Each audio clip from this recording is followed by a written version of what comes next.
하나님과의 대화. 백성은 멀리 서 있고 모세는 하나님의 계신 흑암으로 가까이 가니라. 출애굽기 20장 21절. 때로 우리 삶의 상황과 환경은 우리 주변에 흑암을 낳습니다. 아무것도 보이지 않으면 두려운 마음에 우리는 그런 어둠에서 도망치려고 합니다. 그것이 어둠에 대한 본능적인 반응입니다.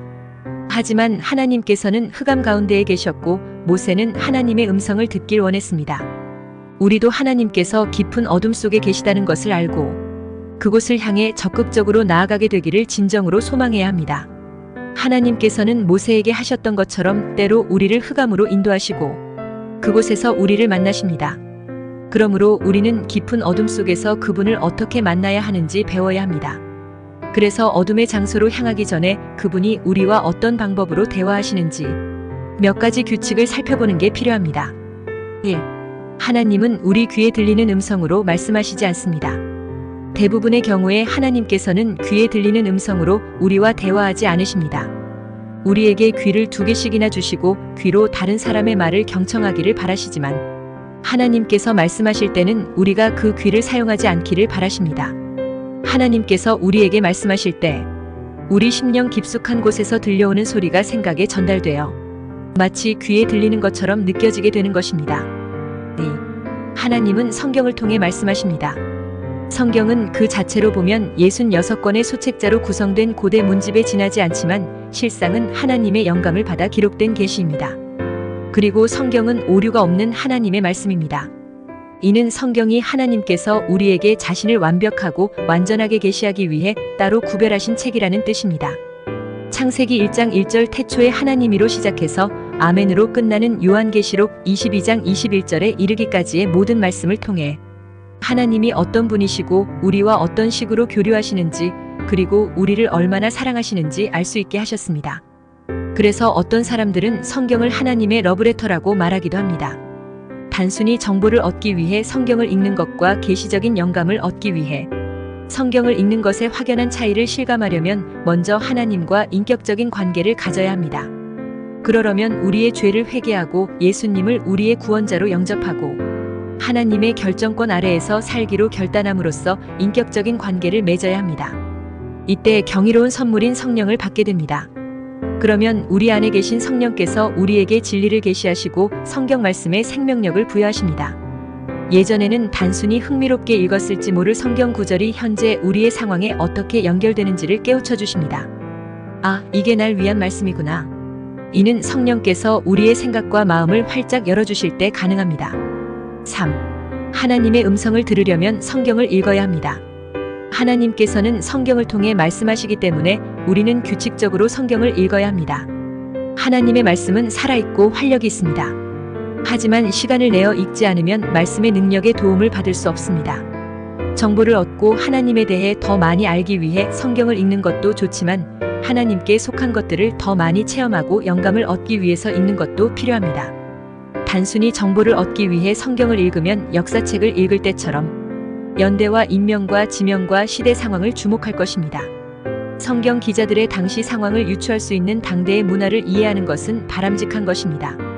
또 그렇게 읽으면 하나님의 성품과 방식에 대한 이해력이 높아져서 하나님께서 말씀하실 때 그분의 음성을 분별하는 데 큰 보탬이 됩니다. 반면 영감을 얻기 위해 성경을 읽으면 하나님께 기도하면서 성경의 특정 구절에 다가갈 것입니다. 오늘 하나님께 말씀을 듣기를 원합니다. 제가 하나님의 기록된 말씀을 읽을 때 제게 말씀하소서. 성경을 통해 제게 말씀하시고자 하는 것을 제가 깨닫게 하소서. 이렇게 기도하면서 매일 규칙적으로 성경을 읽으면 말씀이 성경책 밖으로 튀어나와 우리의 심령과 생각 속으로 들어가는 경이로운 체험을 할 수 있습니다. 그때 당신이 이렇게 말하게 될 것입니다. 하나님께서 성경 말씀을 통해 내게 이렇게 말씀하셨어. 4. 하나님의 음성을 듣고 싶다면 말씀에 순종하십시오. 성경 말씀에 기록된 하나님의 지침에 기꺼이 순종해야 하나님의 음성을 들을 수 있습니다. 하나님께서는 당신이 무엇을 행해야 하는지 성경을 통해서 말씀하십니다. 그리고 그것에 순종할 때까지 인내하며 기다리셨다가 다른 무엇을 또 말씀하십니다. 오늘날 많은 사람들이 하나님의 침묵 때문에 괴로워하는 까닭은 그들이 성령의 재촉하심과 자극에 합당하게 반응하여 순종하기를 거부하기 때문입니다. 하지만 순종하지 않으면 하나님의 음성을 들을 수 없습니다. 성령의 역사하심에는 신기하고 오묘한 것들로 가득합니다.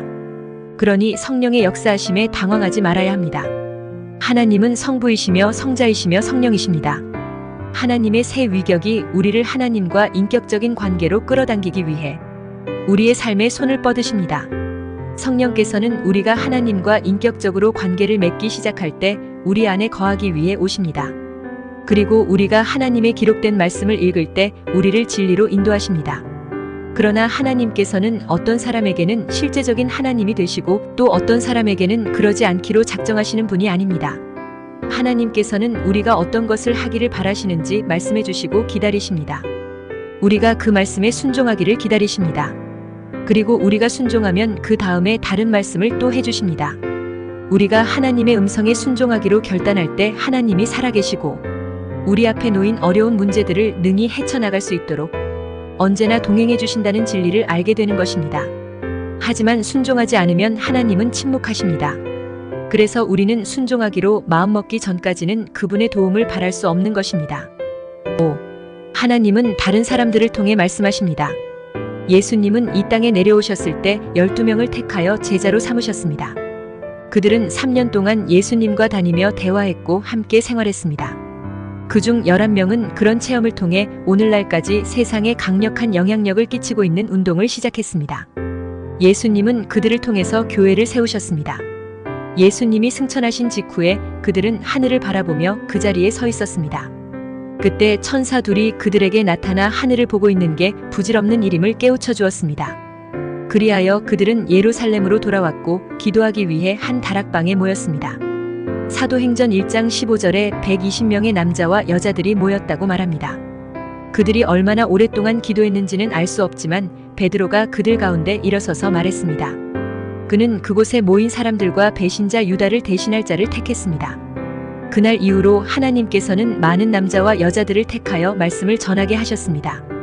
매주 주일마다 강단에서 하나님의 말씀을 전하는 목회자들이 바로 그들인 것입니다.